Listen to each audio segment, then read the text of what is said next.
নমস্কার বন্ধুরা, আমাদের আর একটা নতুন ব্লগে তোমাদেরকে স্বাগত জানাই। আজ আমরা বাইক রাইড করতে করতে চললাম একটা নতুন রেস্টুরেন্ট তোমাদের সাথে এক্সপ্লোর করব বলে।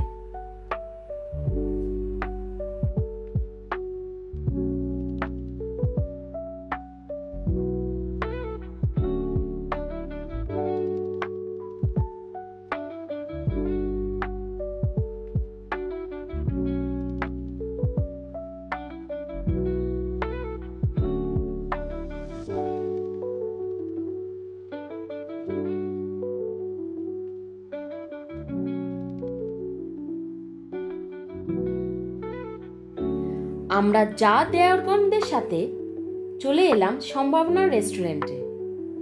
চলো এবার ভেতরে যাওয়া যাক। যেহেতু এটা একটা হোটেল কাম রেস্টুরেন্ট, তাই রিসেপশন এরিয়াটা বেশ সুন্দর। এটা হচ্ছে এদের রেস্টুরেন্ট 91। আমরা যেহেতু পুজোর টাইমে এসেছি, তাই এন্ট্রান্সটা বাঙালিয়ানা সাজে সাজানো। ভেতরের অ্যাম্বিয়েন্সটা বেশ সুন্দর।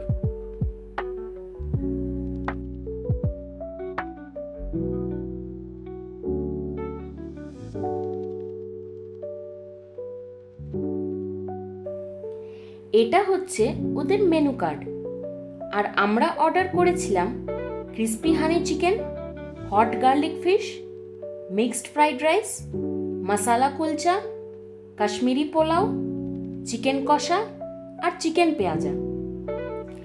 কিছুক্ষণ অপেক্ষা করার পর আমাদেরকে স্টার্টার আইটেমসগুলো দিয়ে গেল। টেস্টটা খুবই ভালো আর ইয়াম্মি ছিল। স্টার্টার শেষ করার কিছুক্ষণ পরই মেইন কোর্স চলে এলো। কুলচাগুলো তো খুব সফট ছিল, আর চিকেন পেঁয়াজাটাও বেশ টেস্টি ছিল।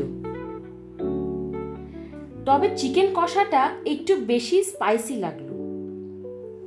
মিক্সড ফ্রাইড রাইস আর কাশ্মীরি পোলাওটাও বেশ ভালো লাগলো খেতে। ফাইনাল খাবারের রিভিউটা তোমরা দেওরদের মুখ থেকেই শুনে নাও।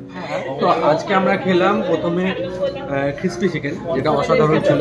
তারপর আমরা একটা চেষ্টা করলাম নতুনত্ব ডিশ, যার নাম ছিল মাঞ্চুরিয়ান ফিশ ড্রাই। তো সেটা খুব সুন্দর লেগেছে, নতুনত্ব একদম। তো ওটাও খুব সুন্দর খাবার ছিল। তারপর আমরা তো মেন কোর্সে ঢুকে গেছিলাম। তো মশলা কুলচা সবই খুব সুন্দর ছিল, কিন্তু পোলাওটা আমাদেরকে একটু মিষ্টি মুখ করে দিয়েছে। অবশ্য কাশ্মীরি পোলাও দেখি, অবশ্য বলে শুভ কাজে মিষ্টি মুখ করতে হয়, সেই জন্যে আমরা মিষ্টি মুখ করলাম ওটা দিয়ে। তারপর সবই ঠিক ছিল। এখন আমরা একটা এক্সট্রা মশলা কুলচা অর্ডার করেছি, এখনো পেট ভরেনি, এখনো চলছে খাওয়া দাওয়া। আমাদের চলুক এইভাবে। এই বলে আমি আমার বক্তব্য শেষ করলাম।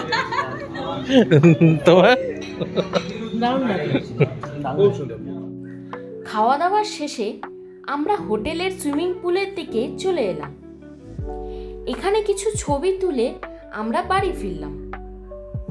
ভিডিওটা কেমন লাগলো কমেন্ট করে জানিও, আর ভালো লাগলে লাইক শেয়ার করো আর চ্যানেলটা সাবস্ক্রাইব করে দিও।